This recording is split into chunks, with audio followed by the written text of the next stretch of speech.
Part 1. The ship that was never stable. The Vasa doesn't sink in a storm. It doesn't sink in battle. It doesn't even leave the harbor.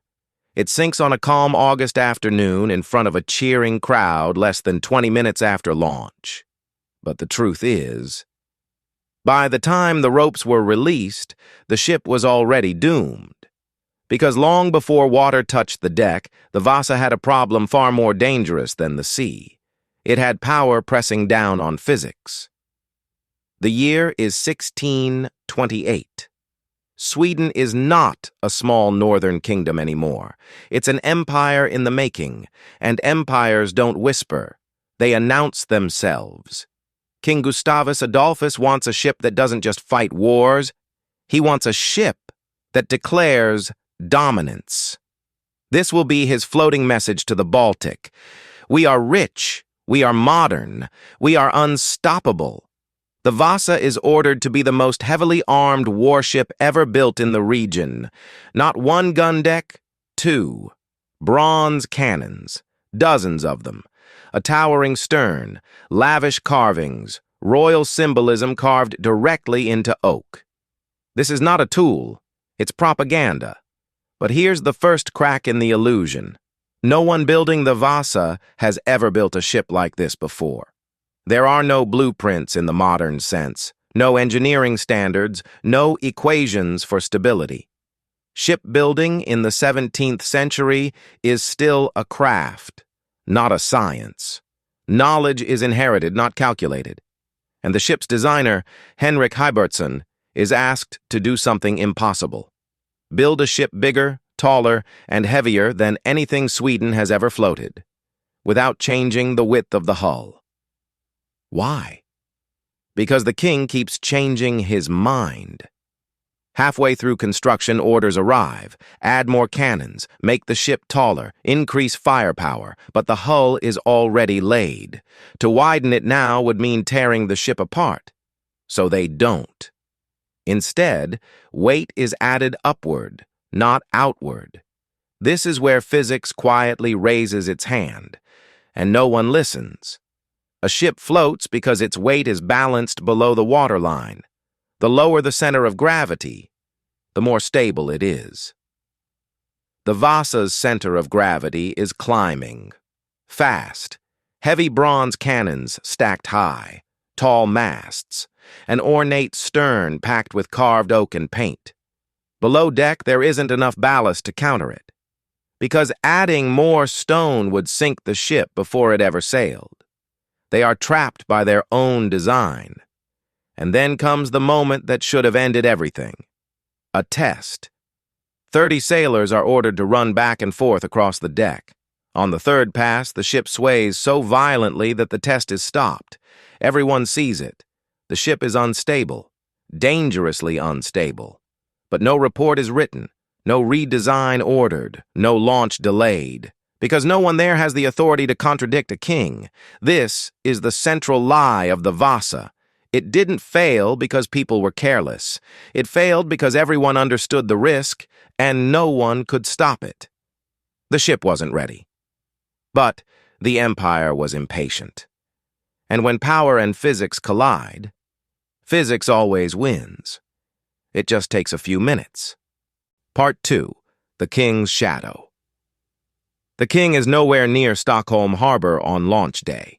He doesn't see the ship list during the test. He doesn't hear the timbers creak. He doesn't feel the deck tilt under his feet. And yet, every major decision shaping the Vasa belongs to him. This is the paradox at the heart of the disaster. The most powerful person involved is also the most insulated from the consequences. Gustavus Adolphus rules Sweden during a moment of transition. This is the early modern world, where kings still command by decree. But technology is starting to outgrow intuition. Cannons are heavier, ships are taller, warfare is changing faster than tradition can keep up. But royal authority hasn't changed at all. The king doesn't ask engineers what's possible. He tells shipbuilders what he wants, and disagreement isn't debate. It's disobedience. Orders reach the shipyard in fragments, letters, messengers, second-hand instructions filtered through admirals and administrators. Add more guns. Make it more imposing. The enemy must fear it. No one sends back calculations, because there are none. What they send back instead is silence. Because in this system, silence means compliance. The ship's master builder, Henrik Hybertson, understands the danger. But he is also dying. By the time the Vasa nears completion, Hybertson is sick, weak, and running out of time. The project is handed to his assistant, Hein Jakobsson, and Jakobsson inherits an impossible task: finish a ship whose fundamental balance is already broken without the authority to change it. This is where the shadow grows longer. Jakobsson doesn't know the king personally. He doesn't have political cover. He doesn't have the power to delay the launch. All he can do is adjust the details. More ballast, but not enough. Minor reinforcements, but not a redesign. Every fix treats symptoms, not the disease. What's missing here isn't intelligence, it's permission. The system does not reward caution, it rewards obedience. To question the design is to question the king's vision. And no one wants to be remembered as the man who delayed the empire. There's an irony buried here. Gustavus Adolphus is considered one of Europe's great military innovators. He modernized armies, he rethought tactics, he embraced new technology. But the Vasa exposes the limit of that mindset. Because innovation requires something kings are rarely given: contradiction. By the time launch day arrives, the shipyard knows three things. The ship is unstable. The king expects results. And delay is not an option. So they do what hierarchical systems always do under pressure. They move forward. The Vasa is not launched because it is safe. It is launched because stopping it would require someone to say no to power. And no one does, not out of ignorance, out of fear. In modern terms, this is a management failure. Decisions made far from the problem, warnings diluted as they travel upward, responsibility spread thin enough to disappear. The king doesn't order the ship to sink, but he creates a system where sinking becomes inevitable. The shadow of power doesn't pull the ship down. It prevents anyone from pushing back, and once that happens, physics takes over. Part 3. When craft met math. For centuries, ships were built by feel. Not formulas, not calculations. Feel. Master shipwrights learned their trade the same way blacksmiths did, through repetition, intuition, and inherited rules of thumb. If a design worked before, you copied it. If it floated last time, it would float again. This system built empires. Until it didn't. The Vasa arrives at the exact moment when tradition runs out of room. No one involved is incompetent. No one is careless. They are simply trying to solve a new problem using old instincts. And the problem is weight. Let's talk about what the builders didn't have. They didn't have equations for center of gravity, stability curves, models, or simulation standardized units. In fact, even the measuring tools were inconsistent. One ruler in the shipyard used Swedish feet. Another used Amsterdam feet. They were different lengths. No one noticed, or if they did, there was no system to correct it. This matters more than it sounds, because the Vasa isn't just big, it's tall. 2 full gun decks stacked with heavy bronze cannons, some weighing over a ton each. Above them, towering masts, decorative structures, hundreds of carved sculptures soaked in paint and gilding. Every addition pulls the ship's balance upward. A stable ship wants to right itself when it tilts. That restoring force depends on how far the center of gravity sits below the waterline. The Vasa's center of gravity is climbing dangerously high, and ballast, the only counterweight available, can't fix it. Why? Because the hull is too narrow. Add too much stone, and the ship sinks at the dock. Add too little, and it capsizes at sea. The design space collapses. There is no safe configuration. This is the moment where modern engineering would stop the project. Redesign the hull, widen the beam, recalculate everything. But in 1628, there is no language for that. Only intuition. And intuition is lying. The builders try to compensate. They shift weight lower. They reinforce internal structures. They hope experience will carry them through. But experience has never faced a ship like this. The Vasa is beyond precedent. And without math, precedent is all you have. The most haunting detail comes from the test. The crew test. 30 men running side to side. The ship sways violently. Enough to frighten experienced sailors. This is a physical warning, a message written in motion, but without equations it cannot be quantified. Without authority it cannot be acted upon. So it is ignored. This is the silent transition point, the moment where shipbuilding crosses from craft into engineering, and no one notices. The Vasa is not unlucky. It is ahead of its time, but without the tools to survive it. And here's the cruel twist. The ship is built from excellent materials. The carpentry is superb. The cannons are state-of-the-art. The failure isn't in execution, it's in understanding. The builders are solving yesterday's problems, while tomorrow's physics waits quietly beneath the waterline. When the Vasa leans, it doesn't fight back. There is no margin, no buffer, no hidden strength, just gravity doing exactly what gravity always does. This is not a story of bad craftsmanship. It's the story of what happens when technology outpaces the knowledge needed to control it. And once that gap opens, it doesn't close gently. Part 4. Launch Day. August 10th, 1628. Stockholm Harbor is calm. Not the kind of calm that feels fragile, the kind that feels reassuring. No wind worth mentioning, no waves. No reason to worry. This is exactly the weather you'd want for a launch.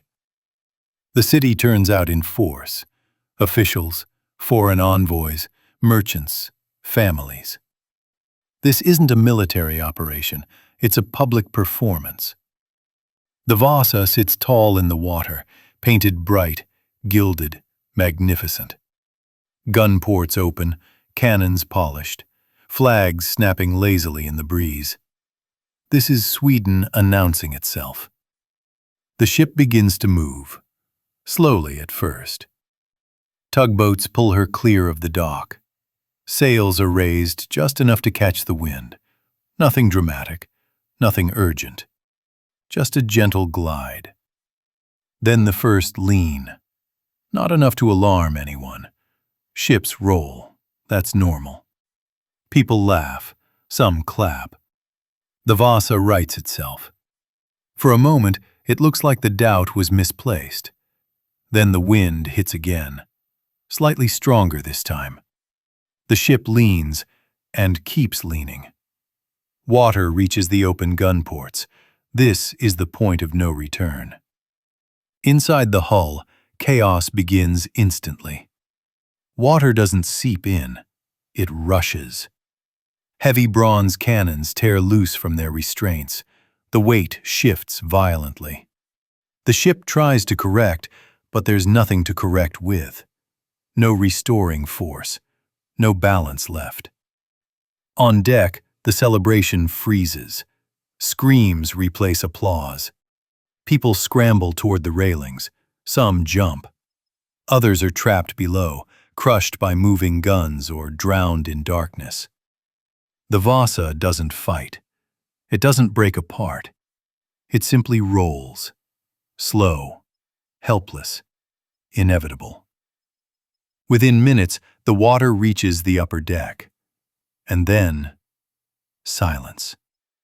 The ship settles into the harbor, masts still visible above the surface. 20 minutes. That's all it took.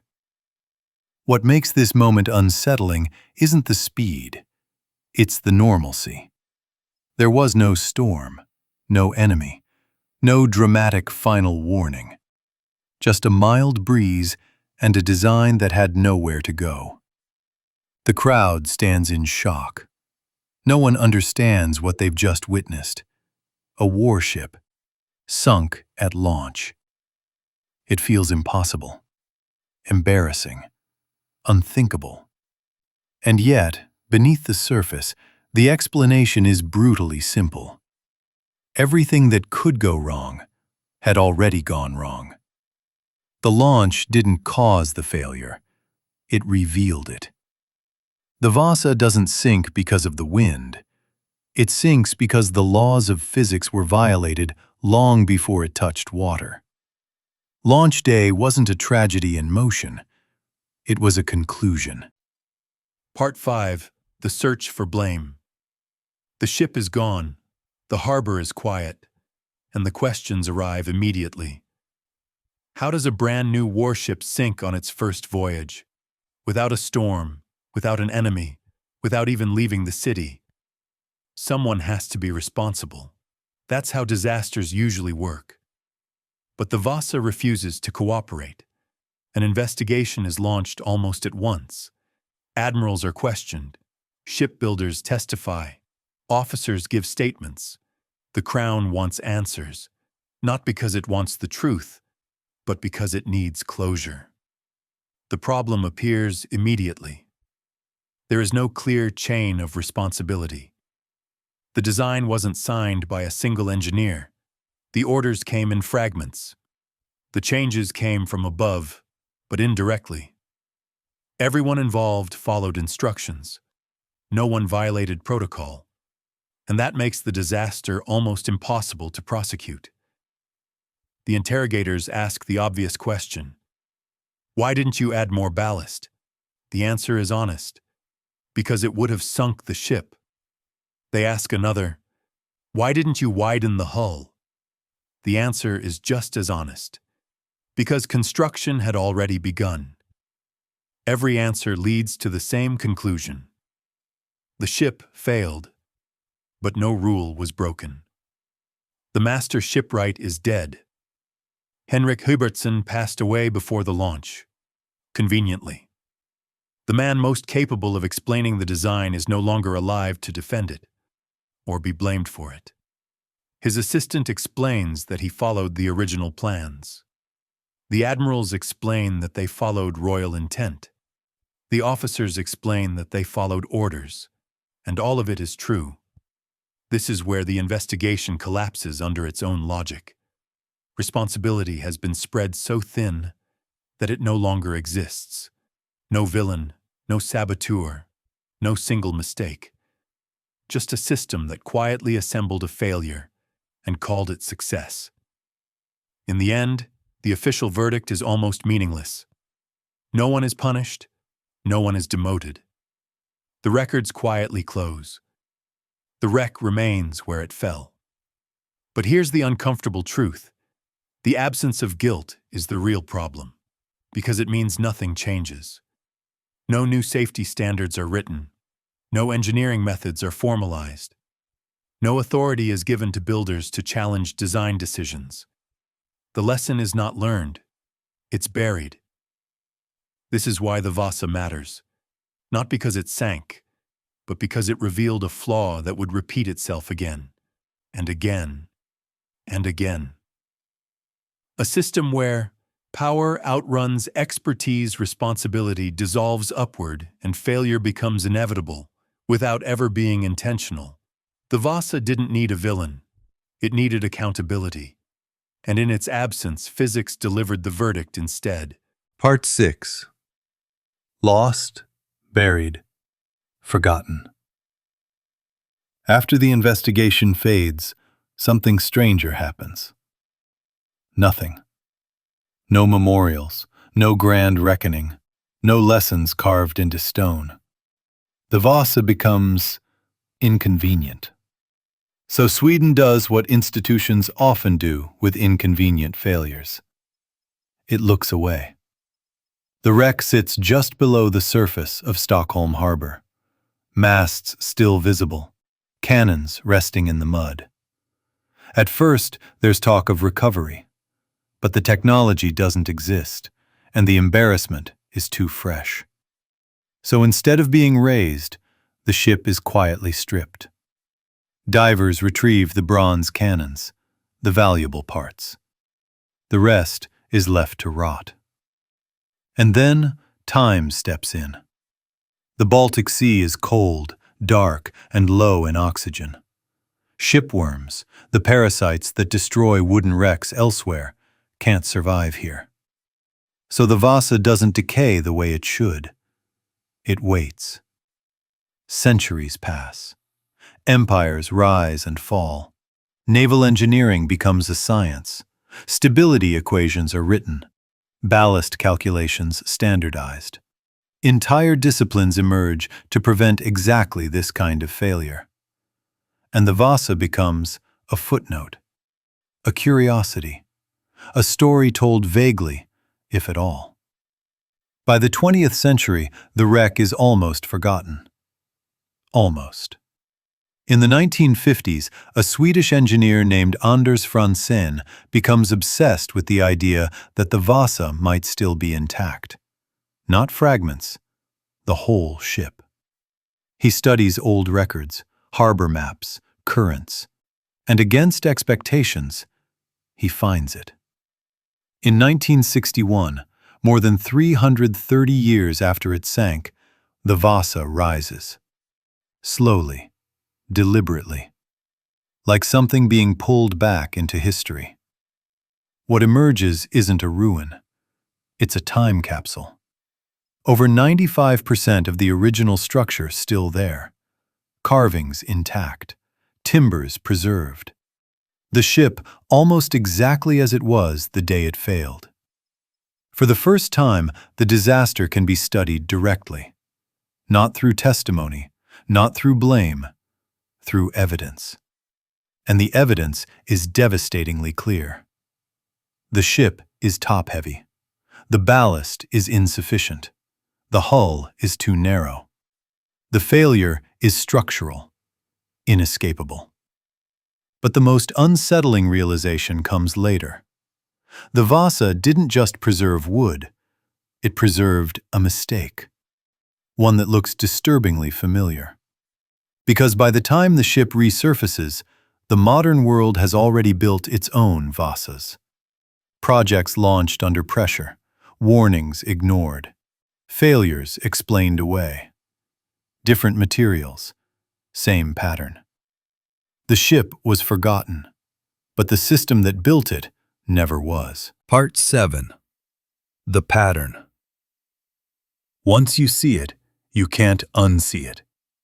The Vasa stops being a historical curiosity and starts looking like a prototype.